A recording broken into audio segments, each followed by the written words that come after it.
Selamat siang, Bu. Selamat siang juga Yani. Wah, Ibu sangat senang sekali bisa bertemu dengan Yani. Yani, gimana kabarnya? Ibu dengar saat ini kamu duduk di bangku sekolah ya di salah satu Universitas Borneo Tarakan. Iya, Bu, puji Tuhan, saya sudah masuk di dunia perkuliahan dan juga saya sudah kuliah di Universitas Borneo Tarakan sekarang.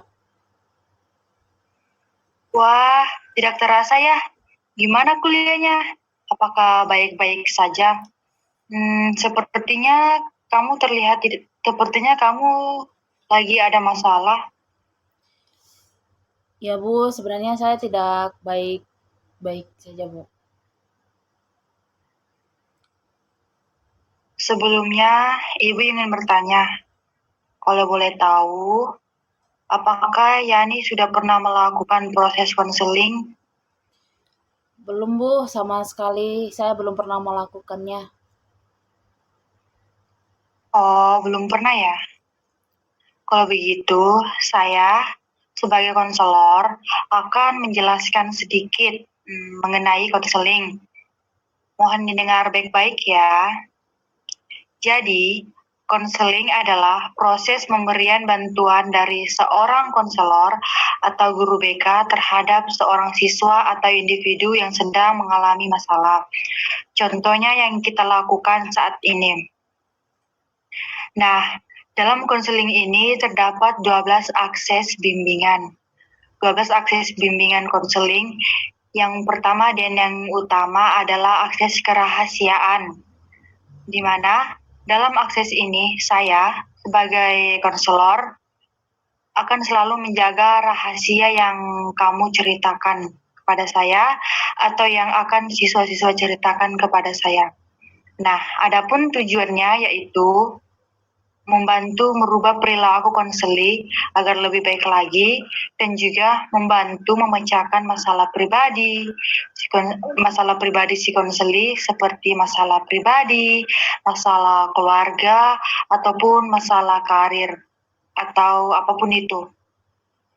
Di sini saya sebagai konselor akan memberikan fasilitas kepada Yani untuk mengungkapkan segala bentuk perasaan serta permasalahan yang kamu alami saat ini. Nah, jadi dalam hal ini saya memohon kerjasamanya dari Yani agar bisa terbuka kepada saya. Bagaimana?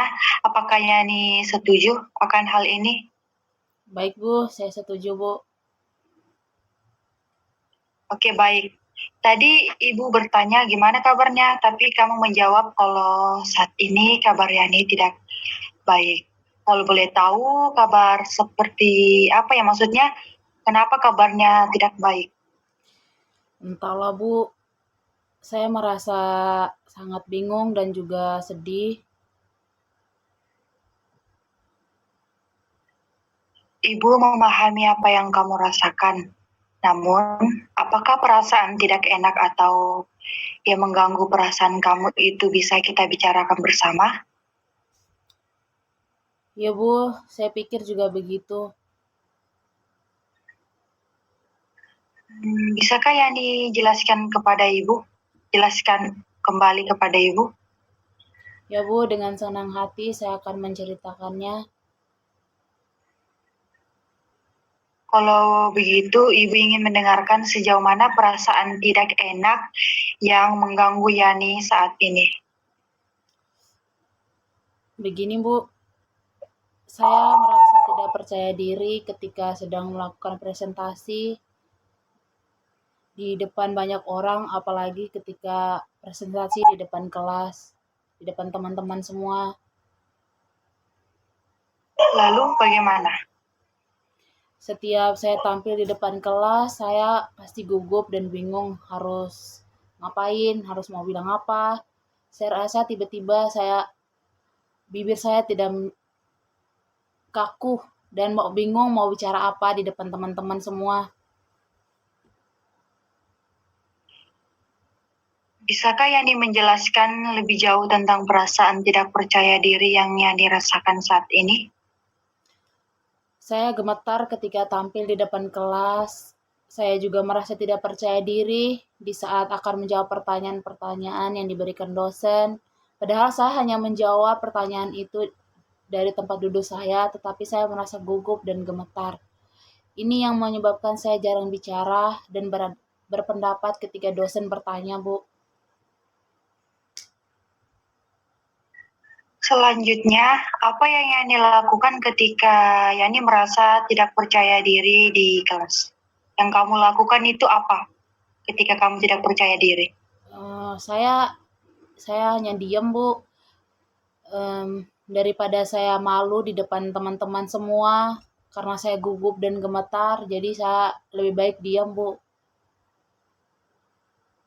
Menurut kamu, apakah dengan cara demikian Yani merasa senang dan nyaman di kelas?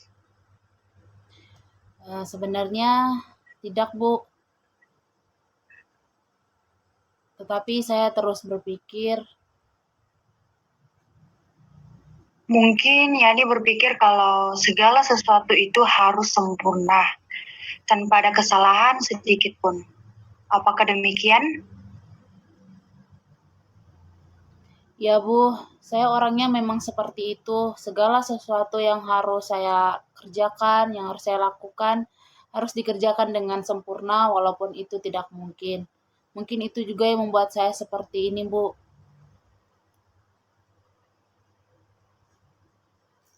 Kalau begitu, apakah masalahmu tentang bagaimana Yani bisa presentasi dan menjawab pertanyaan dosen supaya tidak gugup?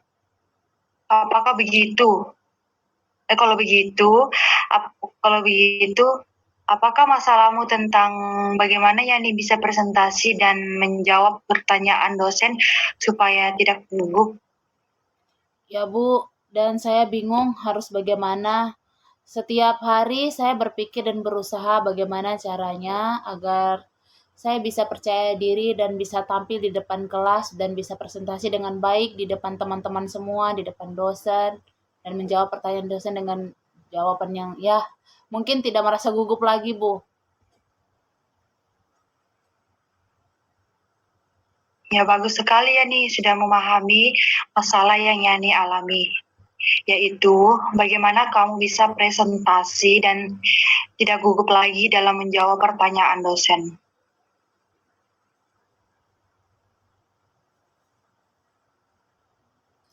Ya Bu, saya sangat ingin sekali bisa tampil percaya diri di depan kelas, tapi rasanya sulit sekali Bu untuk melakukan hal tersebut. Bagus sekali keinginan kamu. Ibu sangat senang sekali mendengarnya. Oke, baik. Ibu akan memberikan jalan keluar atau memberikan masukan kepada kamu. Dan Ibu harap kamu harus melakukan ini agar kamu bisa tampil lebih percaya diri lagi. Bu. Baik, yang pertama yang kamu harus lakukan adalah kamu harus berlatih dan kamu harus belajar dulu setiap materi-materi apa yang akan kamu presentasikan nanti. Dan kalau bisa, kamu pelajari yang inti-intinya saja. Mungkin seperti itu. Kemudian yang kedua, kamu harus berpenampilan rapi lagi. Harus berpenampilan rapi, karena dengan berpenampilan rapi dan sopan, kamu akan lebih pede lagi atau lebih percaya diri lagi. Kemudian yang ketiga, sebelum kamu tampil di depan kelas atau menjawab pertanyaan dosen atau apapun itu, kamu harus terlebih dahulu berdoa.